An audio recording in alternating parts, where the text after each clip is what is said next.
Halo, salam sehat, selamat hari Minggu teman-teman semua. Mungkin lo lagi ada di rumah sekarang ya, santai di tengah cuaca yang gloomy, mendung, dan juga tadi gue habis bawain ini loh, habis bawain pertandingan Liga 1 Persib dan Rans di Pakansari. Itu memang hujan cukup deras juga ya, jadi memang kelihatannya beberapa daerah di Indonesia ini lagi mendung, lagi adem, lagi dingin lah. Tapi tentunya ini nggak membuat adem juga nih pertandingan di benua lain ya. Gue nggak akan bahas Liga Indonesia, gue akan bahas sekarang persaingan two horse racing antara Arsenal dan City ya. Karena hasil ini dua pertandingan ini atau dua tim ini hasilnya selalu mengkaitkan satu sama lain ya. City kita tahu semua hanya atau gagal meraih kemenangan dari Nottingham Forest hanya satu sama, dan Arsenal berhasil mengalahkan Aston Villa 4-2 dengan style. Nah, gua akan mulai dari Manchester City dulu. Manchester City menang hanya bermain satu sama. Pertandingan City ini sebenarnya menunjukkan bahwa mereka tidak sespesial musim-musim lalu. Ya, terlebih lagi mungkin dengan kasus tudingan financial fair play yang kemarin atau 2 minggu lalu menyeruak, membuat mereka juga kelihatannya tidak terlalu bisa mengeluarkan kemampuan mereka. Kenapa gue mengatakan demikian? Karena kalau kita lihat rentetan dua kemenangan yang diperoleh oleh City ketika mereka mengalahkan Arsenal 3-1 ya di pekan sebelumnya, dan juga ketika dia atau City berakhir satu sama dengan Nottingham Forest, sebenarnya menunjukkan City tidak maksimal. Dia lebih banyak memanfaatkan kesalahan lawan, blunder lawan ya. Lawan Aston Villa, lawan Nottingham Forest, mohon maaf, sebenarnya golnya kan gara-gara rebound dari Keylor Navas ya, tendangan dari Phil Foden masuk ke dalam, shooting, kemudian ada bola mental yang direbound oleh Bernardo Silva. Nah, lawan Arsenal juga gitu kan, gol pembuka dari Kevin De Bruyne sebenarnya ini karena atau blunder dari Tomiyasu, bukan hasil sebuah serangan yang benar-benar rapi, build up, seperti kalanya ketika era Pep Guardiola 2-3 tahun lalu ya. Jadi memang kalau kita lihat sebenarnya Arsenal bisa memanfaatkan ini. Mereka harus memegang atau menentukan takdir mereka di mereka sendiri, dan tentunya dengan hasil ini kan juga membuat jarak poin menjadi 2 ya. Arsenal kembali bisa menguasai puncak klasemen, beda 2 poin dengan City, dan Arsenal memegang satu pertandingan sisa. Nah, kembali lagi ke City.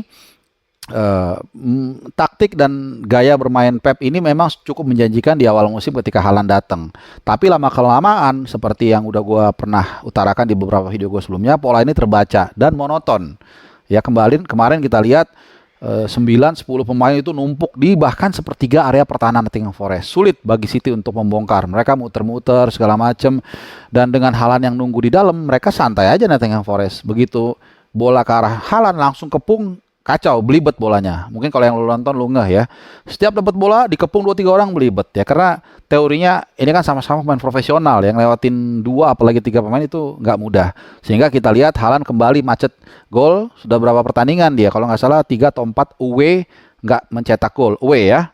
Jadi ini yang gue bilang, City sebenarnya nggak terlalu spesial. Kecuali musim ini ya, kecuali mereka ada perubahan gaya bermain. Ini Haaland mungkin agak lebih keluar all round, membangun serangan, menarik perhatian lawan, menjadi magnet, mungkin gua nggak tahu. Tapi kalau begini terus, gua rasa sih harusnya Arsenal punya kans ya untuk mengambil kesempatan menurunnya performa dari Manchester City. Belum lagi kalau kita lihat secara individu, Kevin De Bruyne misalnya juga agak sedikit turun kreativitasnya dibandingkan musim lalu atau musim-musim sebelumnya ya. Di lini belakang, kalau City, kalau gue lihat sebenarnya nggak terlalu ada masalah ya, karena gol itu memang gol mengejutkan yang datang karena oportunistiknya Forest, dan itu sah-sah aja.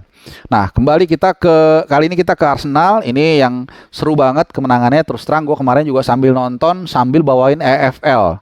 Ya, kemarin gue bawain EFL itu Millwall menghadapi Sheffield United sambil gue nonton Arsenal ya. Bahkan kadang-kadang kepotong-potong, tapi gue berusaha untuk nonton terus. Jadi memang sangat ini adalah pertandingan yang menunjukkan ya, kalau lu tim mau menyerang, lu harus konsekuensinya lu akan banyak ditekan juga, bahkan hanya akan dapat pressure. Dan kita lihat ya, jadi gol-gol ini sebenarnya juga konsekuensi tadi dari attacking mindednya Arteta. Kalau kita lihat gol pertama itu kan diawali sebenarnya dari Zinchenko kehilangan bola. Nah, kemudian langsung di diagonal passing jauh ke depan, dan dalam waktu sekejap Watkins tinggal berhadapan dengan dengan siapa? Dengan Saliba. Ya, White sebenarnya Ben White itu bisa menambal ketebalan pertahanan Arsenal di momen tersebut ya. Cuman ketika Zinchenko naik, ini biasanya kan bek kanan ini agak ke tengah, tapi White ini terlalu wide, terlalu melebar sehingga dia telat untuk memberikan backup kepada Saliba. Tapi sekali lagi ini adalah konsekuensi kalau tim yang memang mau all out attack. Makanya gue bilang kalau lu belum terlalu seperti Barcelona, itu harus punya dua back yang seimbang. Satu kalau agresif, satu agak defensif. Kalau kanan yang agresif, kirinya agak defensif. Nah kemarin sebenarnya udah pas White punya karakter defensif ya, karena aslinya adalah CB. Tapi kemarin dia berdirinya terlalu jauh di kanan ketika Zinchenko naik ke depan, sehingga ketika Zinchenko kerebut bolanya, kemudian serangan balik, White-nya terlambat menutup pertahanan dari Arsenal dan 1-0, golnya memang bagus Watkins ya. Tapi sekali lagi ini adalah konsekuensi tim yang attacking minded. Nah, agresivitas ini kembali tapi didapatkan kembali oleh Arsenal ya. Satu momen di mana kalau lu lihat gol pertamanya Arsenal, penyeimbang kedudukan, sebenarnya nggak lepas dari peran Jorginho. Ya, jadi kalau ada yang bilang Jorginho itu sebagai kuda Troya, nanti akan gue jelaskan sebenarnya Arsenal juga punya kuda Troya dari Aston Villa ya, lu kan tahu maksud gue siapa. Tapi Jorginho kemarin ngasih kipas ke White ya, kemudian Ben White crossing. Nah ini yang gue bilang tadi, kalau tadi Ben White karena terlalu menyerang akhirnya menyebabkan kebobolan, sekarang dia juga menyebabkan bisa ngegolin. Kemudian dia crossing, dihalau sama Tyrone Mings kalau nggak salah ya. Kemudian ada rebound dari Bukayo Saka. Jadi sekali lagi gue mengatakan ini adalah konsekuensi tim attacking minded. Nah gol yang ketiga, kalau kali ini gue menyalahkan secara individu Ben White. Ya dalam satu momen dia sebenarnya masih dalam radius mengcover seorang Alex Moreno.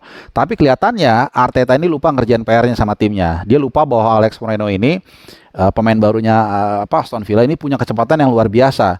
Kemudian ketika mengcovernya itu si White itu agak ketarik si Alex Moreno. Begitu ketarik sekali dipantulin 1-2, Alex Moreno langsung crossing overlapping, kemudian dia passing ke arah ke tengah, ke arah pertahanan dari Arsenal dan boom, Coutinho 2-1. Nah, dalam kondisi seperti ini, mental dan strategi dari Arsenal berbicara. Di menit-menit terakhir, sama juga ini. Zinchenko kita lihat beberapa kali memang sangat aktif ke depan ya. Boleh dibilang dia sebenarnya menggantikan peran Granit Xhaka yang juga lebih ke depan lagi. Kemudian ada dari tendangan penjuru, kemudian didorong sedikit sama Odegaard dan langsung Zinchenko yang ada di setengah lingkaran di kotak penalti lawan langsung 2-2. Ini menunjukkan mental yang luar biasa dan pembelian pemain. Ingat, Zinchenko itu salah satu pembelian sangat penting musim ini ya. Bukan hanya membuat sisi kiri Arsenal lebih kokoh, tapi juga kita lihat bagaimana attacking minded Zinchenko ini bisa menerjemahkan apa yang diinginkan oleh si dari Arteta. Nah, kemudian gol kelima. Nah, kalau gol kelima ini sebenarnya adalah karena Arteta nonton channel Bung Harpa. Ya, walaupun nggak langsung, pergantian pemain atau masuknya Trossard ke line up menggantikan Martinelli di awal-awal ya. Ini bukan hanya kita melihat Trossardnya, tapi juga batu loncatannya ke pemain yang dicadangkan Martinelli. Hanya butuh sekali aja diistirahatkan dia, kemudian dimasukkan Martinelli di pertengahan babak yang kedua. Dia dimasukin itu menit ke berapa ya? Kalau nggak salah menit ke 60-an ya. 68 benar. Nah, jadi Martinelli juga ternyata tersengat. Dia harus membuktikan diri di pertandingan ini bahwa dia tidak salah dipercaya oleh Arteta. Kemudian dia dapat kipas dari Jorginho. Jadi Jorginho memberikan kipas 2 kali nih ke Martinelli. Martinelli kemudian gocek dari kiri, dia crossing, dihajar first time sama Jorginho. Nah, ini yang gue bilang ada kuda Troya juga. Walaupun ini sebenarnya nggak sengaja ya. Jadi hajar ke tiang atas, kemudian mantul kena kepalanya Martinez dan masuk ke dalam. Ini gol pertamanya Jorginho musim ini. Dan sekali lagi pembelian yang sangat penting, memegang peranan kunci dalam perburuan Arsenal untuk menjadi juara musim ini. Trossard memberikan daya saing di sisi kiri bersama Martinelli dan juga sudah menyumbang 1 gol ya. Ketika di laga sebelumnya dia mencetak gol penyeimbang ke gawang Brentford ya kalau nggak salah ya. Kemudian kemarin dia juga Martinelli ini udah dapat pesaing sehingga dia lebih komplit dan akhirnya memberikan 1 kipas buat Jorginho yang menjadi gol 3-2. Nah, disinilah Kemudian ada kuda Troyanya kembali bermain ya dalam sebuah skema tendangan penjuru Aston Villa. Si Martinez naik ke depan, Emiliano Martinez dibu ya. Kemudian kerebut sama pemain Arsenal Fabio Vieira dan kemudian didorong umpan vertikal ke Martinelli. Yang menarik kalau lihat ini bukan sekedar umpan tapi juga bagaimana kecerdasan seorang Vieira yang memang sejak dia masih di klub lamanya ya, di mana Lisbon apa Benfica di Portugal. Itu gue ngeliat memang pemain ini punya passing minded. Di sisi satu bagus ya, memang dia visinya bagus, orientasinya juga cerdas, reading game-nya juga oke, sehingga dia melepaskan bola itu right before the line. Jadi sebelum garis tengah dia lepas untuk mencegah kalau dalam posisi offside Martinelli-nya dia nggak kena offside juga karena kan di dalam garis di areanya sendiri dan kebetulan memang nggak offside dan umpannya lolos dan akhirnya selesai 4-2 dan akhirnya kuda Troyanya Arsenal yaitu Emiliano Martinez berfungsi dengan baik karena dia terlalu ceroboh ya untuk naik ke atas di awal, walaupun memang sudah mau selesai ya, tapi ya kalau itu dia nggak naik ke atas kan mungkin timnya masih bisa menguasai bola dan bukan tidak mungkin menjadi tiga sama. Nah jadi ini kemenangan yang sangat penting, back on time, back on the track di jalur kemenangan Arsenal, dan beruntungnya di saat yang sama City juga gagal menaklukkan Nottingham Forest yang di atas kertas sebenarnya bisa mereka taklukkan. Tapi memang lagi-lagi kedatangan Keylor Navas ke Nottingham Forest membuat mereka sangat percaya diri, di belakangnya juga sangat kuat dan back-backnya juga kelihatan lebih pede ya setelah ada Keylor Navas. Nah kira-kira itu tadi kenapa gua pakai jaket, karena memang Arsenal kembali kedinginan di puncak klasemen ya. That's the fact. Terima kasih sudah nonton. Ciao.